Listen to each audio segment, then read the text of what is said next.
So today I'm working on a screen-tight repair.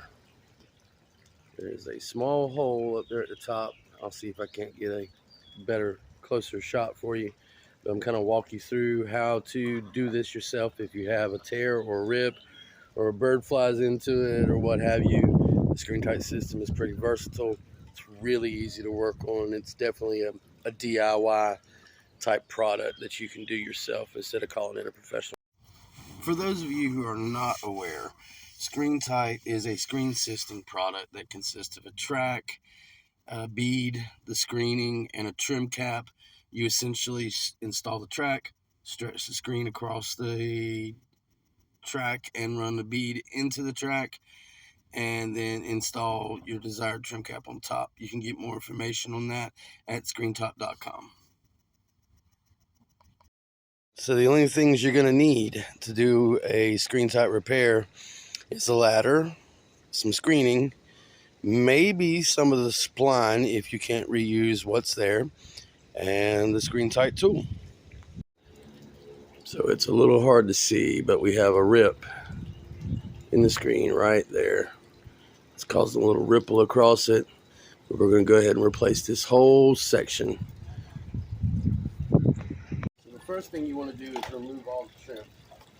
It should pop off real easy for you. You don't need to take it off everywhere, just where the screen is that you want to replace.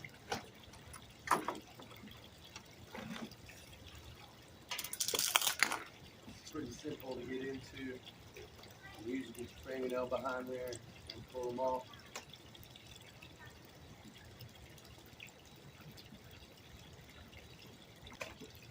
Another way is by using the screen-tight tool. It has a nifty hook blade on the end, and you can get that in behind it and pull the trim and take it off that way.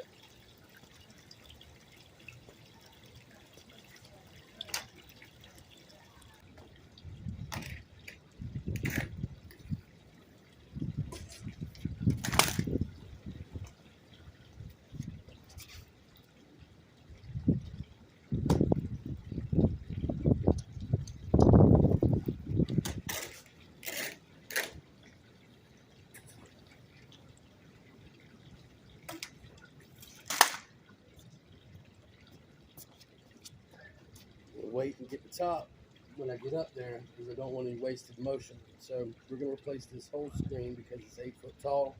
So I'm going to pull this bead out. There's nothing wrong with the bead, so we want to save it and use it again when we put the new screen in.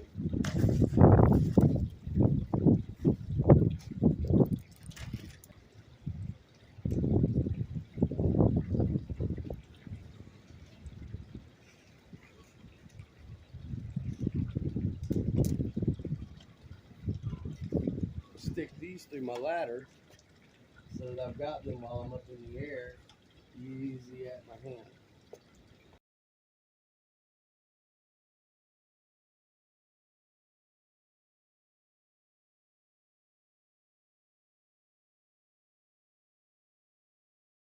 For me is to take my tape measure and see how wide that screen needs to be. Right now I've got 64 inches. So I'm going to add 2 inches to that, so I have an inch hanging over on both sides. Plenty of play to pull and stretch and get that screen.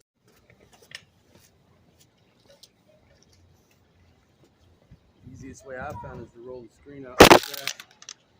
I like to roll my screen out on a flat surface. You can do this patio or a deck. And then you can use the hook blade that comes with the screen-tight tool to make the cuts.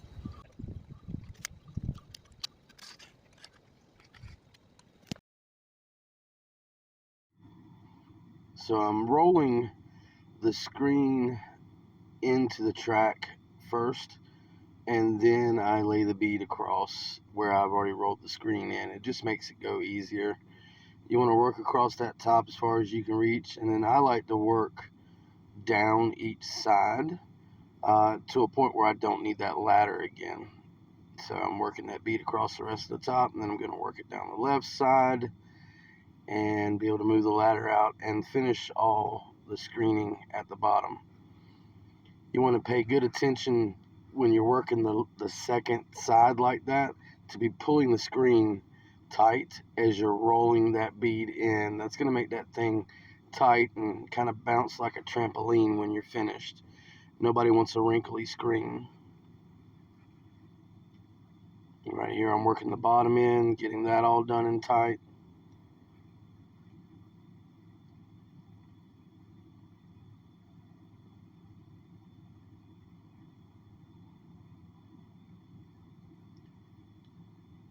Trimming the excess screen off because it tends to get in the way when you try to put the trim on. And now we're just putting the trim back. We start with the top pieces. You literally can put this on with your hand. It snaps right into the track. Screentight suggests that we use a rubber mallet. If you do that, I would suggest that you use a nice clean white rubber mallet, as the black type of rubber mallet will leave a mark or a smear whenever you're popping the trim on, and you end up having to come back and clean it off. But it's really that simple. I love this system for that reason. There you have it, folks. It's just that easy to repair. I love the system itself. It works very well.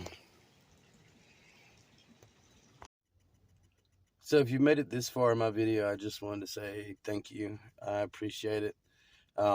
If you don't mind, I'd love it if you like or subscribe to the channel. Want to apologize to everyone for some of the sound quality in this one. It has made me definitely decide to buy a microphone. So one of the things that I've read with all the research when I watch different YouTube videos on how to create a channel and how to get better is basically to do videos and keep growing and making them better. And that's exactly what I intend to do. Starting next with a microphone, see if I can't get my sound quality just a little bit better. Again, I appreciate you guys, and y'all have a good one.